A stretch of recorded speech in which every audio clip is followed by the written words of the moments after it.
बिस्मिल्लाहिर्रहमानिर्रहीम, अस्सलाम वालेकुम। Welcome back to my channel. तो क्या हाल है आप सबके? मैं भी अल्हम्दुलिल्लाह बिल्कुल ठीक ठाक हूँ आप सबकी दुआओं से। आप सब कैसे हैं मुझे कमेंट्स में ज़रूर बताइएगा। तो यहाँ सबसे पहले तो आप सबको मेरी और मेरी फैमिली की तरफ से जुम्मतुल मुबारक बहुत बहुत मुबारक हो। अब जैसा कि आप जानते हैं कि माशाल्लाह से ये बाबरकत महीना चल रहा है और कितना जल्दी जल्दी से गुजर है, आज पता ही नहीं चला है और 20वां रोज़ा आ चुका है। तो अल्हम्दुलिल्लाह हमारे तो ये रोज़े बहुत ही ज़बरदस्त और अच्छे गुजरे हैं। आप सबके ये रोज़े कैसे जा रहे हैं आप मुझे कमेंट्स में ज़रूर बताइएगा। तो आज मैं अफ्तारी बांटने के लिए बना रही हूँ, तो आपके साथ मुकम्मल शेयर करती हूँ। अगर आपको वीडियो पसंद आए तो प्लीज़ लाइक ज़रूर कीजिएगा। तो चलें जल्दी से वीडियो को स्टार्ट करते हैं। बिस्मिल्लाहिर्रहमानिर्रहीम। तो यहाँ सबसे पहले किचन में आते ही मैंने पकौड़ों का मिक्सचर तैयार कर लिया था, क्योंकि ये तमाम वेजिटेबल कट करने वाला काम होता है, तो इसको मैंने पहले जल्दी से कर लिया था। तो यहाँ सबसे पहले मैंने वेजिटेबल अच्छा पकौड़ा बनाया, तो इसकी रेसिपी मैंने काफ़ी दफ़ा आपके साथ शेयर की हुई है। तो मगर फिर भी आप देख लें, मैंने सबसे पहले आलू, प्याज, टमाटर, थोड़ी सी हरी मिर्चें और पालक वगैरह डाली है। फिर बेसन डाल के मैं तमाम मिसाले इसके अंदर डाल लूँगी। अब यहाँ पर पकौड़ों की क्वांटिटी ज़्यादा है, तो इसी हिसाब से मिसालों की भी ज़्यादा है। तो आपने देखकर ये परेशान नहीं होना कि इतने ज़्यादा मैं मिसाले डाल रही हूँ। अब वीडियो में देखने से तो इतनी ज़्यादा फील नहीं हो रहा कि हम पकौड़े ज़्यादा बना रहे हैं, मगर आप यकीन करें मैंने 1 केजी के करीब आलू काटे थे और इसी हिसाब से प्याज, और फिर इसके अलावा मैंने टमाटर और पालक वगैरह भी डाली थी। तो फिर आप खुद ही आइडिया लगा लें कि इनकी क्वांटिटी कितनी ज़्यादा होगी। तो अब तमाम चीज़ें डालने के बाद हम इसे मिक्स करेंगे और इसका अच्छा सा मिक्सचर बनाकर फ्रिज में रख देंगे। अब ये जो कटिंग करने वाले काम थे इनको मैंने पहले ही करके रख लिया था, ताकि मुझे देर ना हो जाए, क्योंकि आपको पता है कि अफ्तारी के टाइम पे वैसे ही कम टाइम होता है, तो अफ्तारी वैसे भी टाइम पर बनानी चाहिए। और दूसरा, अगर किसी को देनी हो फिर तो और भी ज़्यादा जल्दी करनी चाहिए, ताकि हम टाइम पे तमाम चीज़ें दूसरों तक पहुँचा भी सकें। तो अभी आप देखेंगे पकौड़ों का मिक्सचर तो रेडी हो चुका है। तो अब मैं हाथ के हाथ ही चना चाट भी बनाकर रख लूँगी। अब चने मैं फ्रीज़ करके रखती हूँ, तो इन्हें भी बनाने में मुझे बहुत ज़्यादा आसानी हो गई थी।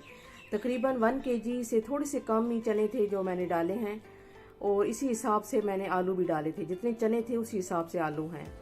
और उसके अंदर मैंने थोड़ी सी बूंदी भी डाली है, जिसको मैंने पहले पानी के अंदर भिगो के रखा हुआ था। प्याज डालेंगे थोड़ी सी स्लाइस में कट की हुई है, टमाटर, हरी मिर्चें और हरा धनिया वगैरह।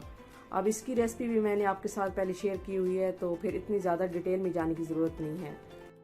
इसके अंदर मैंने वही रेगुलर मिसाले वगैरह शामिल किए थे, जैसा कि कुटी हुई काली मिर्चें, काला नमक, कुटी हुई लाल मिर्चें, भुना कुटा सफ़ेद ज़ीरा और चाट मसाला। तो इस तरह के सारे मिसाले डाल के मैं अच्छी तरह से इन्हें मिक्स कर लूँगी।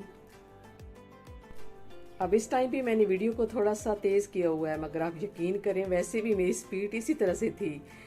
मुझे अंदर अंदर से फील हो रहा था कि कहीं मैं लेट ना हो जाऊं, मैं जल्दी जल्दी से सारे काम करूं। तो खैर, अब मिक्स करने के बाद मैंने थोड़ी सी हरी मिर्चें डाली थी, वो शायद मैं डालना भूल गई थी पहले। तो अब इसके अंदर मैं दही शामिल कर दूंगी। अब इस टाइम पे दही तो मैंने 1 केजी से थोड़ा सा ज़्यादा डाला था, क्योंकि जैसा कि मैंने पहले ही बताया कि इन चीज़ों की क्वांटिटी ज़्यादा थी, तो इसी हिसाब से दही भी ज़्यादा था। मिक्स करके मैं इसे फ्रिज के अंदर रख दूँगी।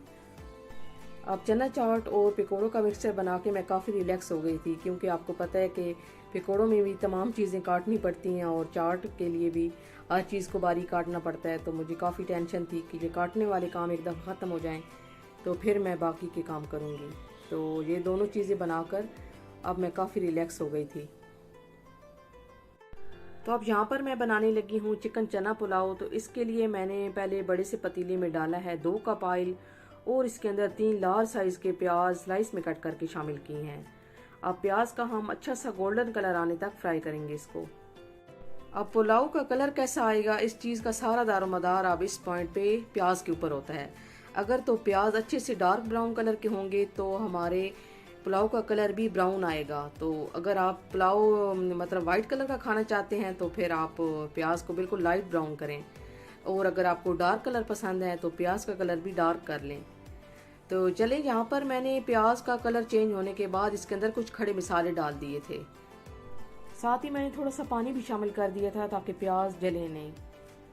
वैसे तो अगर आप पुलाव का कलर थोड़ा सा डार्क चाहते हैं तो इस पॉइंट पे प्याज को थोड़ा सा और ज़्यादा डार्क ब्राउन करें, मगर मुझे इतना ज़्यादा नहीं पसंद, तो मैंने इसी पॉइंट पे पानी डाल के प्याज का कलर को स्टॉप कर दिया था।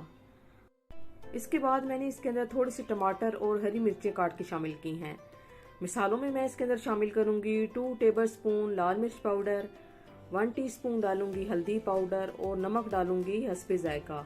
अब यहाँ पर नमक की क्वांटिटी ज़्यादा है क्योंकि यहाँ पर मैं पुलाव की क्वांटिटी ज़्यादा बना रही हूँ, क्योंकि मेरे पास है 2 किलो चिकन और 2 किलो चावल, तो इसी हिसाब से नमक की क्वांटिटी ऑब्वियसली ज़्यादा ही होगी। तो आप हस्बे जायका नमक शामिल कीजिएगा अगर आप इस रेसिपी को फॉलो करें तो। चलें, तो आप मिसालें अच्छी तरह से भून लेंगे और इसके अंदर आप शामिल कर देंगे चिकन। चिकन को डालने के बाद भी इसकी अच्छी तरह से भुनाई करेंगे। अब इस महीने में हर तरफ अफ्तार पार्टीज भी हो रही होती हैं और या तो फिर हम अफ्तारी बांटने के लिए बना रहे होते हैं, तो मेरे ख्याल में ये माशाल्लाह से हर घर में ज़रूर होता है। मगर ऐसे काम करने के लिए हम लेडीज़ के ऊपर बड़ा प्रेशर होता है कि हम तमाम चीज़ें टाइम पे बना भी लें और उनका टेस्ट भी अच्छा हो, तो ये सिर्फ हम लेडीज़ ही समझ सकती हैं। मगर अल्लाह ताला का लाख लाख शुक्र है कि तमाम काम बखूबी टाइम पर हो जाते हैं और उनका टेस्ट भी अच्छा होता है। ये सिर्फ रोज़े की बरकत होती है। और मैं भी अल्हम्दुलिल्लाह 20 से 25 लोगों की तो ज़रूर अफ्तारी करवाती हूँ। तो मैं कभी आपके साथ शेयर नहीं करती क्योंकि आपको पता ही है कि मैं इतनी पुरानी यूट्यूबर नहीं हूँ और मुझ में इतना ज़्यादा कॉन्फिडेंस नहीं है कि मैं आपके साथ तमाम चीज़ें शेयर करूँ। मगर ये वीडियो भी मैं बना रही हूँ, आप यकीन करें मैं इतनी ज़्यादा डर रही थी कि मैं पता नहीं टाइम पे काम तमाम कर सकूँगी कि नहीं और कैसी बनेगी वीडियो। मगर चलें, आप देखिएगा और फिर कमेंट्स में बताइएगा कि ये मेरी कोशिश कैसी थी। चलें, खैर, गोश्त को भूनने के बाद मैंने इसके अंदर पानी शामिल कर दिया था। अब ये तो सिंपल है कि जितने चावल होंगे उसी हिसाब से हम डबल पानी इसके अंदर शामिल करेंगे। तो यहाँ पर हमारे चावल ज़्यादा थे तो उसी हिसाब से मैंने इसके अंदर पानी शामिल किया है। जैसे ही पानी में बॉयल आया तो मैंने इसके अंदर चावल शामिल कर दिए थे। अब मिक्स करेंगे अच्छी तरह से। अब फ्लेम को मैं मीडियम हाई करके इसे कवर कर दूंगी और साथ ही मैं पकोड़े बनाने की भी तैयारी कर लूँगी क्योंकि टाइम जल्दी जल्दी से गुजर रहा है तो कहीं मैं लेट ना हो जाऊँ। तो साथ ही मैंने पकोड़े बनाना शुरू कर दिए थे। अब कढ़ाई में ऑयल गर्म हो चुका है तो मैं यहाँ पर हाथ की मदद से जल्दी जल्दी से पकोड़े डालूँगी। यहाँ पर मैंने कढ़ाई भी थोड़ी सी बड़ी रख ली थी ताकि पकोड़े बनाने में मुझे आसानी हो। अब वैसे तो नॉर्मल रूटीन में माशाल्लाह से मेरी बेटियाँ मेरी काफ़ी हेल्प करती हैं, मगर अभी आपको पता ही है कि फ़ाइनल पेपर्स चल रहे हैं तो उनकी तो खुद ही इतनी ज़्यादा हवाइयाँ उड़ी होती हैं, वो तो खुद ही इतनी ज़्यादा टेंशन में होती हैं कि हमारे पेपर्स हैं और हमारा इतना ज़्यादा काम रहता है, तो फिर अच्छा नहीं लगता है कि मैं उनको कोई काम कहूँ।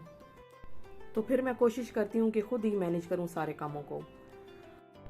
वैसे तो ऐसे मौक़ों पर किसी की हेल्प की बहुत ज़्यादा ज़रूरत पड़ती है, मगर खैर अल्लाह ताला का लाख लाख शुक्र है कि मैंने खुद ही तमाम काम अच्छी तरह से मैनेज कर लिया था।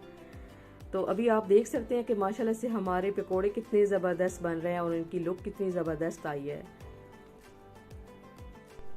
अब इसी तरह से मैं बाकी तमाम पकोड़े भी बना लूँगी। अब आगे मैंने वीडियो नहीं बनाई क्योंकि इस तरह से टाइम मेरा वेस्ट हो रहा था वीडियो बनाने की वजह से, और मुझे इस तरह से लग रहा था जैसे मैं लेट हो जाऊँगी। मेरी तो उस टाइम पे काफ़ी स्पीडें लगी हुई थी।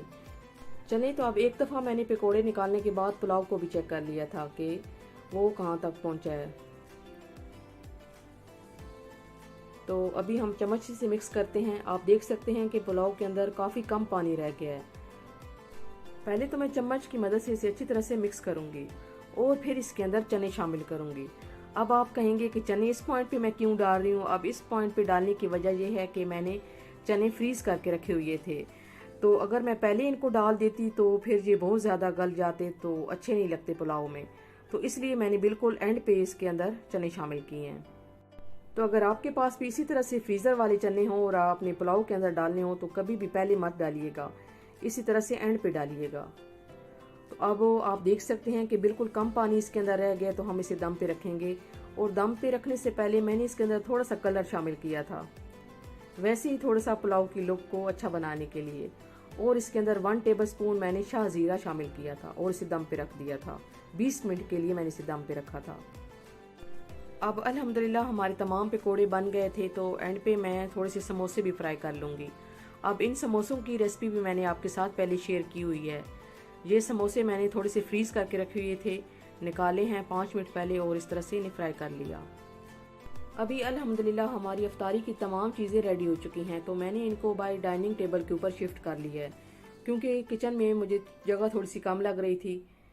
तो अब यहाँ पर मैंने पुलाव का दम खोला है। आप देख सकते हैं कि माशाल्लाह से हमारा पुलाव कितना ज़बरदस्त तैयार हुआ है, और आप यकीन करें इसका टेस्ट भी बहुत ही ज़बरदस्त था। पहले तो मैं इसे मिक्स करती हूँ और फिर इसे सर्विंग डिशों में निकालती हूँ। अल्हम्दुलिल्लाह मैंने तमाम चीज़ें 6 बजे तक रेडी कर ली थी। तो मुझे काफ़ी टेंशन थी कि मैंने सबके घरों में भी देना है तो कहीं लेट ना हो जाऊँ, मगर शुक्र है अल्लाह का, तमाम काम टाइम पर हो गए थे। वो कहते हैं ना कि अगर नीयत साफ हो तो मंजिल आसान हो ही जाती है। तो अल्हम्दुलिल्लाह मैंने तमाम चीज़ें टाइम पे तैयार करके सब घरों तक पहुंचा दी थी। आप देख सकते हैं कि माशाल्लाह से हमारे पुलाव की लुक कितनी ज़बरदस्त नज़र आ रही है। अब यहाँ पर मैंने कुछ पैकिंग मंगवा ली थी, तो इस तरह से चीज़ों को पैक करके मैंने भेजा था। और जो घर थोड़े से दूर थे उन घरों के लिए मैंने प्लास्टिक के कंटेनर जो होते हैं उसके अंदर तमाम चीज़ें डाल के फिर भेजी थी।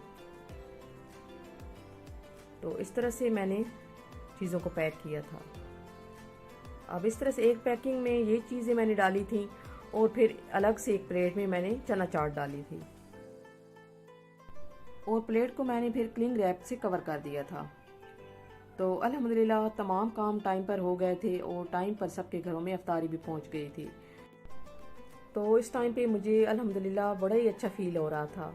अल्लाह ताला हम सब के दस्तरखानों को इसी तरह से सजाए रखे और इसमें बरकत अता फरमाए। आमीन सुम्मा आमीन। तो आपको वीडियो कैसी लगी है मुझे कमेंट्स में ज़रूर बताइएगा, और अगर पसंद आई है तो प्लीज़ लाइक करें इसे और ज़रूर शेयर करें। तो अब इसी के साथ आपसे इजाज़त चाहती हूँ। इंशाल्लाह एक नई वीडियो के साथ आपसे मिलूंगी। तब तक आप अपना और अपनों का बहुत ज़्यादा ख्याल रखें और अपने इर्द गिर्द के ज़रूरतमंद लोगों पर भी ज़रूर नज़र रखें और इनकी ज़रूर हेल्प करें। अब इसी दुआ के साथ आपसे इजाज़त चाहती हूँ कि अल्लाह ताला हम सब का हामी और नासिर हो और हमें इस दीन और दुनिया की तमाम जायज़ नेमतों से नवाज दे और हमारे तमाम गुनाहों को माफ़ करे। आमीन सुम्मा आमीन। Thanks for watching. अल्लाह हाफिज़।